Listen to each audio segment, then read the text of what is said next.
भैया जी को निमंत्रण देने मैं गया था, तो हम बैठे आधा एक घंटा, तो मैं बातें सुना भैया जी की, उनके विचारों में बहुत ऊर्जा लगी मेरे को। और मैं उम्मीद करता हूँ कि अब अपने संबोधन में हमारे जो समिति के सदस्य नवयुवक है अधिकतर, कि उनमें थोड़ा ऊर्जा का संचार हो आपके विचार सुनकर। और मैं आमंत्रित करता हूँ प्रवीण जी मेश्राम।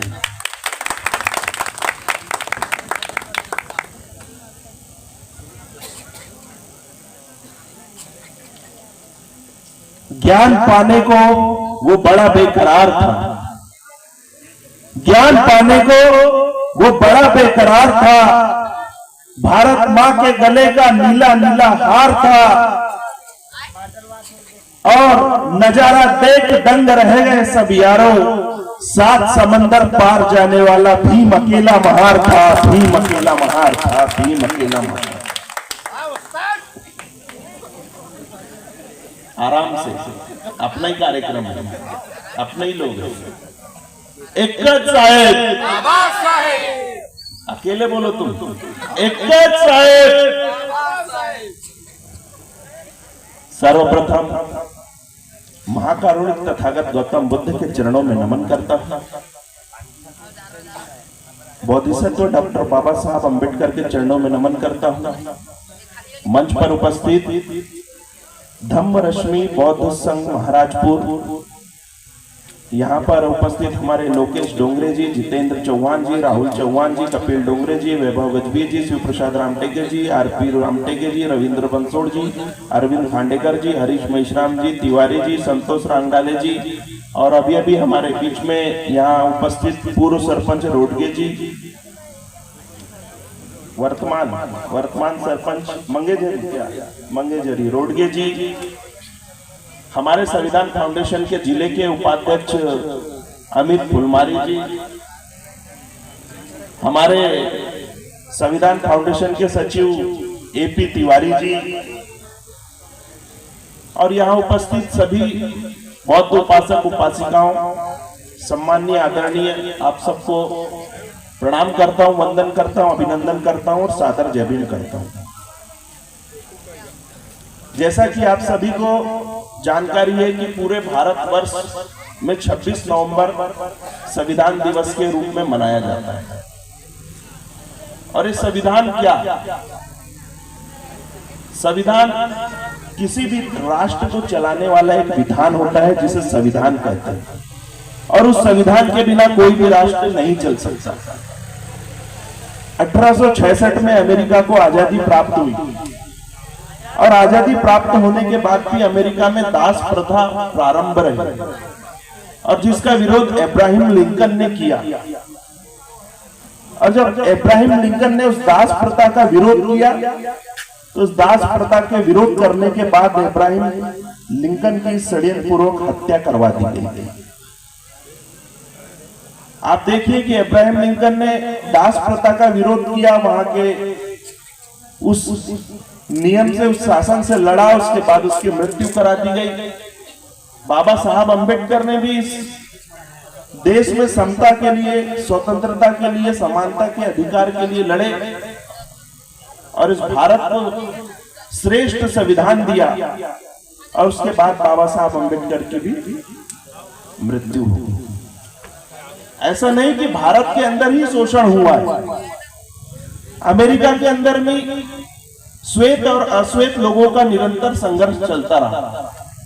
वहां तो ऐसा होता था कि जो शासकीय बसें होती थी, उस शासकीय बसों में अश्वेत लोग जो होते थे वो 4 सीट छोड़कर पीछे बैठते थे, ताकि जो श्वेत लोग आते थे उनके लिए वो सीट खाली रखी जाती। मगर वहां एक महिला थी जिसका नाम था रोजा कोल्ट। जब वो बस पे सफर कर रही थी, उसने हर समय सफर किया, सफर करते हुए देखना पड़ता था कि हर बार उठना पड़ता था। अश्वेत महिला थी, श्वेत लोग जब आते थे तो उसको उठना पड़ता था। एक बार ऐसा हुआ कि वो महिला अपनी सीट से उठी ही नहीं, और जब नहीं उठी तो जो श्वेत लोग थे वो बहुत नाराज हुए। उन्होंने बस के ड्राइवर को बोला कि ये महिला जब हम लोग आए तो इस महिला ने सीट से उठा नहीं, हमें सीट नहीं दी। भैया जो भी बात होगी 2 मिनट सुनो, ज्यादा नहीं लूंगा आपका समय। ओ काका जी इकडे पहा ना तुम्ही। तो सोचिए जब एक महिला रात दिन बस पर सफर करती है, सफर करते हुए उसे जब लगता है कि श्वेत लोग आए हैं और मुझे सीट से उठना पड़ेगा और उठकर पीछे जाकर बैठना पड़ेगा, जब इस दमनकारी नीति का विरोध एक महिला करती है और जब वो सीट से नहीं उठती, तब श्वेत लोग उसे कहते हैं कि ड्राइवर अब गाड़ी यहां से आगे नहीं बढ़ाना जब तक ये महिला न उठे। वो ड्राइवर उस महिला से विनती करता है कि रोजा पोर्ट आप यहां से उड़ जाइए, पर वो महिला कहती है कि मैं इस सीट से नहीं उठूंगी, अगर इनको बैठना है तो मेरे बाजू में आकर बैठ सकते हैं, मैं इस सीट से नहीं उठूंगी। और उस समय जो जितनी सरकारी बसें थी अमेरिका के अंदर, वो उस समय पूरी सरकारी बसें खड़ी कर दी जाती है। और जब बसें खड़ी कर दी जाती है तो पूरे अमेरिका और साउथ अफ्रीका में जितने अश्वेत लोग रहते हैं, वो पूरे लोगों ने बस पे सफर करना छोड़ देते हैं, अपने अपने गांव दूर दराज से वो अपनी टैक्सियां बनाकर जाते हैं और एक प्रकार का इतना बड़ा आंदोलन चलाते हैं कि वो आंदोलन 1 नहीं 2 नहीं 3 नहीं 321 दिनों तक वो आंदोलन चलता है। और उस आंदोलन की शुरुआत करने वाली कोई होती है तो वो महिला होती है। 321 दिन बाद जब वो आंदोलन समाप्त होता है, वहां की सरकार को लगता है कि नहीं, अब इन्हें समानता का अधिकार देना चाहिए, देना पड़ेगा। तब वहां की सरकार श्वेत और अश्वेत लोगों को भी बस में चलने का अधिकार देती है। मेरा बताने का आशय था कि चाहे पूरे विश्व के अंदर में, भारत हो या कहीं भी, अगर किसी भी प्रकार की दमनकारी नीति का विरोध अगर कोई करती है तो विश्व के अंदर में महिला करती है। बाबा साहब अंबेडकर जब अपने जीवन में पहली बार स्कूल प्रवेश करते हैं, तब बाबा साहब अंबेडकर की मां उन्हें बोलती है कि देख मां, स्कूल में विरोध होगा, लड़ाई होगी, झगड़े होंगे, तुझे कई प्रकार की यातनाएं दी जाएगी, पर याद रखना कि तेरा एक ही हथियार है और वो हथियार तेरी शिक्षा है, तेरी पढ़ाई है। तो ध्यान रख कि किसी भी प्रकार से तेरी शिक्षा पे कोई विघ्न नहीं आना चाहिए। माँ की इस बात को मानते हुए वो बालक स्कूल के बाहर फट्टी पर बैठकर पढ़ाई करता है। सोचो एक बच्चा जो घर से एक फट्टी लेके जाता है और स्कूल से अपनी फट्टी लेके आता है। सोचो जिसको पानी पीने के लिए भी देखना पड़ता है कि आज चपरासी आया है कि नहीं आया है। एक बच्चा जिसे स्कूल के बाहर स्वर्ण समाज के लोगों ने बैठाल के रखा, एक समय आता है कि वही बच्चा स्वर्ण लोगों के छाती पर बैठ के इस देश का संविधान लिखता है। इस बात को आपको और हमको समझना पड़ेगा। और ऐसा नहीं कि भारत के अंदर ही महिलाओं का शोषण होता है, इस बात को महिलाओं को भी समझना पड़ेगा। ये पूरे विश्व के अंदर में, क्योंकि प्रकृति ने, कुदरत ने, कानून ने महिलाओं को इतना सक्षम बनाया है कि उनकी बराबरी पुरुष नहीं कर सकते। महिलाओं के अंदर में जन्मजात से ही 21 अणु होते हैं, पुरुषों के अंदर जन्मजात से 47 अणु होते हैं। इसलिए महिला बचपन से धीर और गंभीर होती है, पुरुष जन्म से विचलित होते हैं। अगर 1000 महिला का जन्म होता है तो 14 वर्ष की आयु तक वो 1000 महिला जीवित रहती है, पर 1000 पुरुषों का जन्म होता है तो 14 वर्ष की आयु तक 100 पुरुष की मृत्यु हो जाती है और वो 900 ही रहते हैं। प्रकृति ने महिलाओं की संरचना ऐसी की है। अगर आप पूरे विश्व में घूमेंगे तो आपको कोई भी महिला नहीं पाई जाएगी कि जिसने गुंडागर्दी की, कोई भी महिला नहीं पाई जाएगी कि किसने महिला ने किसी का बलात्कार किया। ये प्रकृति ने महिला को उसका गुणधर्म दिया है। मेरा बताने का आशय आपको सिर्फ इतना था कि आप पूरे विश्व के धर्म को उठाकर देखेंगे, आप पूरे विश्व को सबके संविधान को उठाकर देखेंगे तो कहीं भी महिला को समानता का अधिकार नहीं है। भगवान बुद्ध के त्रिपिटक में भी महिलाओं को समानता का अधिकार नहीं है, पर बाबा साहब अंबेडकर के संविधान में महिलाओं को समानता का अधिकार है। इस बात को आपको और हमको समझना पड़ेगा, समझने की आवश्यकता है। बाबा साहब अंबेडकर ने महिलाओं को हिंदू कोड बिल के लिए, उनके समानता के अधिकार के लिए सत्ता सिंहासन को मंत्री पद से इस्तीफा दे दिया, तो वो महिलाओं के लिए दिया। बाबा साहब अंबेडकर की ऐसी सोच थी कि जिस समाज की महिला शिक्षित नहीं होती वह समाज कभी प्रगति नहीं कर सकता। वो समाज की प्रगति को महिला की शिक्षा के आधार पर नापते थे। बाबा साहब अंबेडकर की ये सोच थी। इस बात को आपको और हमको समझना पड़ेगा। और यही सोच भगवान बुद्ध की थी, यही सोच ज्योतिराव फूले की भी थी। कोई अलग से ज्योतिराव फूले ने और बाबा साहब अंबेडकर ने संविधान के अंदर में ज्योतिराव फूले और भगवान बुद्ध के ही विचारों को संविधान के अंदर समावेश किया। लोग बोलते हैं संविधान इतना बड़ा ग्रंथ है कि मैं शायद ही अगर उसको बताऊं तो ये पूरी रात भी कम पड़े, पर संविधान की अगर मैं मूल रूप से आपको बताना चाहूंगा कि भारत का संविधान एक लचीला संविधान है, क्योंकि भारत के संविधान में भगवान बुद्ध के मैत्री, करुणा और मुदिता का संदेश है। भारत का एक संविधान है जिसमें चोरी के बदले हाथ नहीं काटा जाता। भारत का एक संविधान है जिसमें यह नहीं देखा जाता है कि अगर किसी व्यक्ति ने किसी की मृत्यु किया है, किसी के हाथ से किसी की मर्डर हो गया है, तो उसको फांसी पे चढ़ा दो।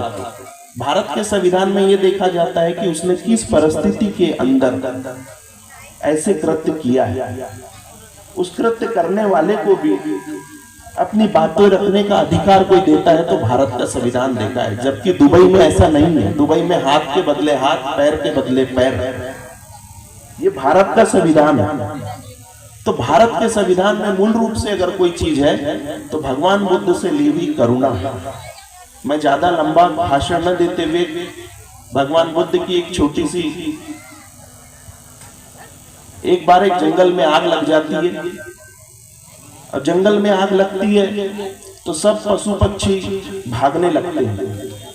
सब पशु पक्षी जैसे भागने लगते हैं तो एक छोटा सा खरगोश होता है, वो खरगोश भी अपनी जान बचाने के लिए इधर उधर भागते रहता है। और वहीं एक बड़ा सा हाथी रहता है जिसके पांव में कांटा गड़ जाता है। हाथी के पांव में कांटे गड़ने के कारण हाथी अपने पांव को ऊपर उठा लेता है और खड़ा हो जाता है। जब खरगोश आग की लपटों से बच नहीं पाता तो वो हाथी के पैर के नीचे जाकर खड़ा हो जाता है। और जब हाथी नीचे देखता है कि मेरे पैरों के नीचे खरगोश खड़ा है तो हाथी सोचता है कि अगर मैं अपने पैरों को नीचे रखूंगा तो ये खरगोश दब जाएगा और मर जाएगा। हाथी के अंदर में उस खरगोश के लिए करुणा जागती है, मैत्री और मुदिता जागती है। वो हाथी अपने पैर को नीचे नहीं रखता, ऊपर वैसे ही उठा के रखता है। और जब जंगल की आग की लपटें कम हो जाती है और आग की लपटें कम होकर जब सब पशु पक्षी इधर उधर निकल जाते हैं, जब खरगोश भी वहां से आग की लपटें कम होती है तो चला जाता है, परंतु हाथी जो अपने पैर को ऊपर रखता है तो उसका पांव अकड़ जाता है, वो ज्यादा दूर तक नहीं भाग पाता और हाथी उस आग की लपटों में जलते जलते अपने प्राण छोड़ देता है, वो मर जाता है। पर जब वो मरते रहता है, अपने प्राण छोड़ते रहता है, तो उस हाथी के अंदर में उस खरगोश की जान बचाने के लिए जो करुणा, जो मैत्री, जो मुदिता रहती है, उस कारण वो हाथी एक समय में भगवान बुद्ध का भिक्षु बनता है। मेरा बताने का आशय ये था कि मनुष्य अपने कर्मों से या तो जानवर बन जाता है या मनुष्य या जानवर अपने करुणा से मनुष्य बन जाता है, जो हमारे भारतीय संविधान के अंदर में जिसका पूर्ण समावेश है, जो आपको कहीं नहीं मिलेगा। भगवान बुद्ध जब उन्हें ज्ञान प्राप्त हुआ तो चाहते तो वो बुद्ध बन चुके थे। बुद्ध बनकर वो सृष्टि में घूम घूम कर अपने ज्ञान का आनंद ले सकते थे, पर भगवान बुद्ध ने ऐसा नहीं किया। भगवान बुद्ध ने निरंतर अपने ज्ञान का प्रचार और प्रसार किया। उसी प्रकार बाबा साहब अंबेडकर, बाबा साहब अम्बेडकर ने जब इतनी डिग्रियां प्राप्त कर ली, बाबा साहब अम्बेडकर चाहते तो विदेश में बड़ी से बड़ी जाके नौकरी कर लेते, आलीशान बंगले में रहते, गाड़ियों से घूमते, पर बाबा साहब ने ऐसा नहीं किया। बाबा साहब जब बोधिसत्व हुए तो उन्होंने एक ही काम किया कि जो समाज उनका, जिस समाज का शोषण हो रहा था, जिस समाज को छुआछूत का अधिकार, छुआछूत में जिसका दमन हो रहा था, जिसको समानता का अधिकार नहीं हो रहा था, बाबा साहब ने ज्ञान प्राप्त होने के बाद उस समाज के लिए लड़ा, उस समाज को अपना हक और अधिकार दिलाया। इसलिए बाबा साहब अम्बेडकर को बोधिसत्व भी कहा जाता है। इस बात को भी हमको समझने की आवश्यकता है। मित्रों, आज समाज किसी भी, आप देखिए, आप संविधान को उठाकर देखोगे तो उसमें तीन चीजें सबसे पहले लिखी रहती है, सामाजिक, आर्थिक और राजनीतिक। किसी भी समाज का आकलन उसकी सामाजिक एकता के आधार पर किया जाता है। सामाजिक एकता हम लोगों में बहुत जरूरी है। अगर सामाजिक एकता नहीं होगी तो हम आर्थिक रूप से मजबूत नहीं होंगे, और हम आर्थिक रूप से मजबूत नहीं होंगे तो हम कभी राजनीतिक रूप से मजबूत नहीं हो सकते। हम इस बालाघाट जिले में अगर देखा जाए तो संसदीय क्षेत्र में हमारे लोगों की संख्या 3 लाख लोग हैं। 3 लाख होने के बाद भी हमारा कोई व्यक्ति ऐसा नहीं है कि जिसने राजनीति में अपनी सत्ता स्थापित की। हमारा कोई अभी ऐसा व्यक्ति नहीं है जिसने आर्थिक क्षेत्र में अपनी सत्ता स्थापित की। आज अगर अमित भैया को जरूरत पड़ जाए कि अमित भैया मेरे को 5 लाख रुपए दो, तो अमित भैया को 10 बार सोचना पड़ेगा। या बंसोड़ जी जो यहाँ जिला बोध संघ के तहसील अध्यक्ष हैं, अगर मुझे उनको बोलना पड़ा कि मुझे 10 लाख रुपए दो बंसोड़ जी, तो बंसोड़ जी को भी सोचना पड़ेगा। हम लोग इतने आर्थिक रूप से भी मजबूत नहीं हुए हैं। तो हमें आर्थिक और राजनीतिक रूप से मजबूत होने के लिए हमें सबसे पहले सामाजिक रूप से मजबूत होना पड़ेगा। हमारे समाज में जो व्यासक, जो शराब पीने और मांस खाने के ऊपर से भी मैं 2 लाइन आपको बताना चाहता हूं कि जब महावीर स्वामी को ज्ञान प्राप्त हुआ तब महावीर स्वामी के पास लोग गए और महावीर स्वामी को पूछा गया कि मांसाहार करना चाहिए कि नहीं करना चाहिए। तो महावीर स्वामी ने बोला मांसाहार नहीं करना चाहिए। और महावीर स्वामी के बाद जब भगवान बुद्ध के पास लोग गए, भगवान बुद्ध को बोले कि मांसाहार करना चाहिए कि नहीं करना चाहिए। तो भगवान बुद्ध तो क्षत्रिय थे, बुद्धिमान थे, तार्किक थे। भगवान बुद्ध ने बोला कि मांसाहार करने में क्या पाप और क्या पुण्य। अब जो मर ही गया है उसको खाने में क्या पाप और क्या पुण्य। इसलिए जितनी बुद्धिस्ट कंट्रियां आपको मिलेगी उसमें लिखा रहता है होटलों में कि यहाँ केवल मरे हुए पशुओं का मांस ही मिलता है। बुद्धिस्ट लोग कभी किसी की हत्या नहीं करते। जो हमारे लोगों को बोलते हैं ना कि हम मरा हुआ मांस खाने वाले लोग हैं, पूरे भारत जब बौद्धमय था तो बौद्धों के अंदर ये परंपरा थी कि वो किसी की भी हत्या नहीं करते थे। यह हमारा एक पड़ोसी राज्य है भूटान। भूटान के अंदर में जो लोग नॉनवेज खाते हैं, मांसाहार करते हैं, पर भूटान राज्य के अंदर में किसी भी जानवर की, किसी भी पक्षी की हत्या करना अपराध है। अगर उन्हें मांस खाना रहता है तो भूटान की बॉर्डर के उस तरफ वो आते हैं, वहां उसे काटा जाता है और उसके बाद में वो भूटान के अंदर वो मांस प्रवेश किया जाता है। उसी प्रकार शराब पीने की जो हमारे समाज में प्रथा था, शराब पीने के लिए भगवान बुद्ध के जो संविधान है, भगवान बुद्ध का भी अपना संविधान था। क्या संविधान था? शराब नहीं पीना, व्यभिचार नहीं करना, चोरी नहीं करना, हिंसा नहीं करना। ये किसका संविधान है? भगवान बुद्ध का बनाया हुआ संविधान, और बहुत सरल संविधान है। सरल रास्ते पे बहुत कम लोग चलते हैं। कठिन रास्ते पे चलना सब पसंद करेंगे, सरल रास्ते पे चलना कोई भी पसंद नहीं करता। पर भगवान बुद्ध ने, हमारे लोग बोलते हैं कि भगवान बुद्ध ने उसका भी माप बता दिया कि बोले मध्यम मार्ग को अपनाओ। तो मैंने बाटल थोड़ी पी, 2 पीक मारा।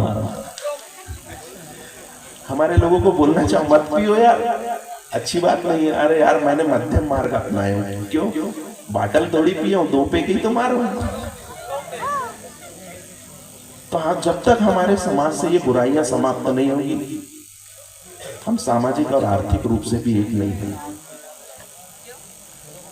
आज सोचिए, हमारी माताएं बहनें जो घर में बीड़ी बनाती हैं, हमारे पिता जो रिक्शा चलाते हैं, ऑटो चलाते हैं, गारा मिट्टी का काम करते हैं, वो पैसे कमा कर लाते हैं।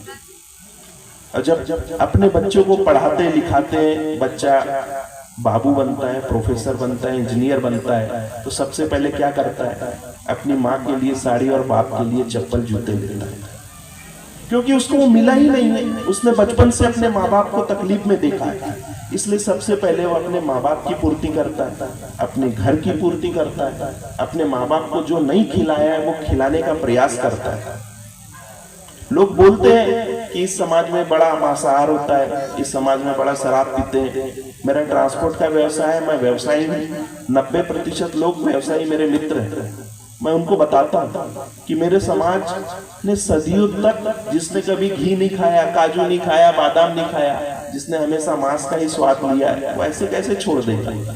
हम अपनी संस्कृति को छोड़ देंगे। पर धीरे धीरे हमको अपनी संस्कृति को बदलना पड़ेगा। धीरे धीरे हमें अपने अंदर में पवित्रता लाना पड़ेगा, मैत्री करुणा मुदिता लाना पड़ेगा। शराब का सेवन हमें छोड़ना पड़ेगा। हम बुद्ध की बातें करते हैं, पर बुद्ध के जो बुद्ध ने पंचशील दिया है उसमें एक भी सील का पालन हम नहीं करते, तो संविधान का पालन तो बहुत दूर है। सोचिए कि हमारे जन्म से लेकर हमारे मृत्यु तक बुद्ध के पंचशील चलते हैं। अगर हमारे घर में किसी बच्चे का जन्म हुआ है, उसकी शादी हुई है, हमारे घर में किसी की मृत्यु हुई है, तो हम संस्कार किससे करते हैं? बुद्धिज्म से करते हैं। भगवान बुद्ध के पंचशील बोलते हैं, चलो पंचशील पढ़ो। अभी तो ये भी प्रथा है कि अगर केक भी काटते हैं तो पहले पंचशील पढ़ते हैं और फिर केक काटते हैं। पर क्या उसके शीलों को मानते हैं? तो संविधान तो बहुत दूर है। मैं 2011 से बालाघाट जिले में संविधान दिवस का कार्यक्रम मनाता हूँ, पर लोगों की उत्सुकता संविधान के बारे में न सुनने की रहती है, लोगों की उत्सुकता न किसी व्यक्ति के विचारों को सुनने की रहती है, लोगों की उत्सुकता केवल कव्वाली को सुनने की रहती है। इस बात को भी मैंने बड़े गहराई से इस बात को नोटिस किया।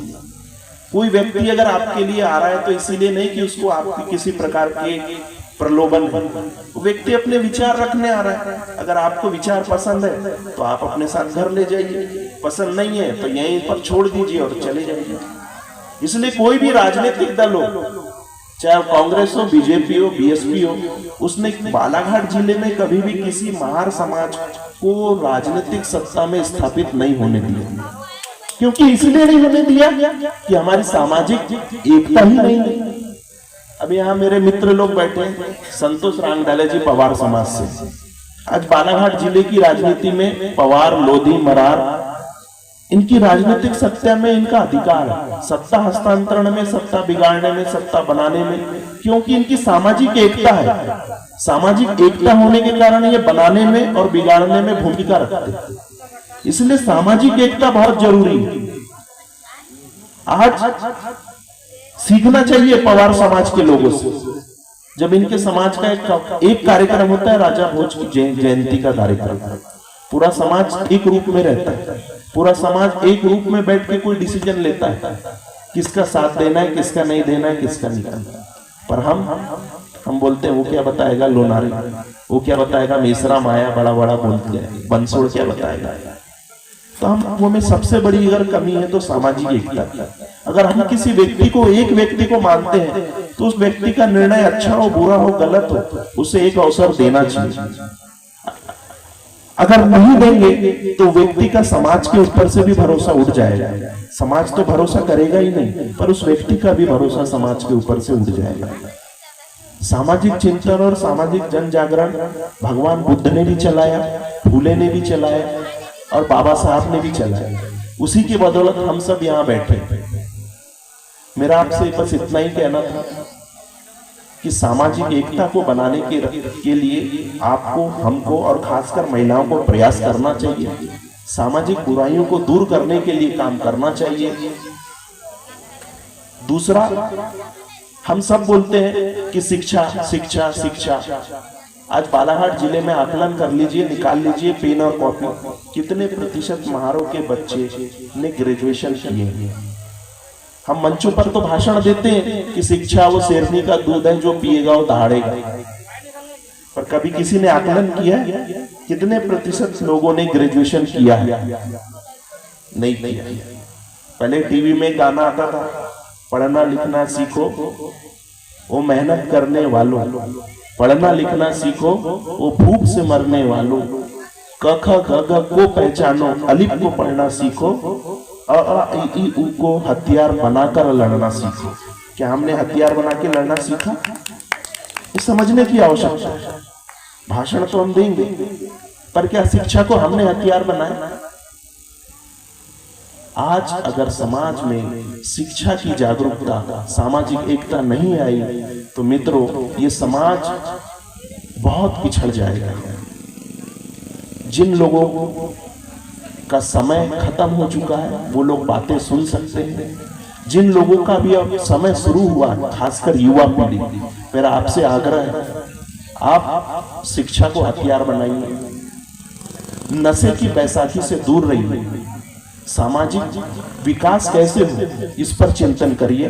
जय हिंद, जय भारत, जय संविधान।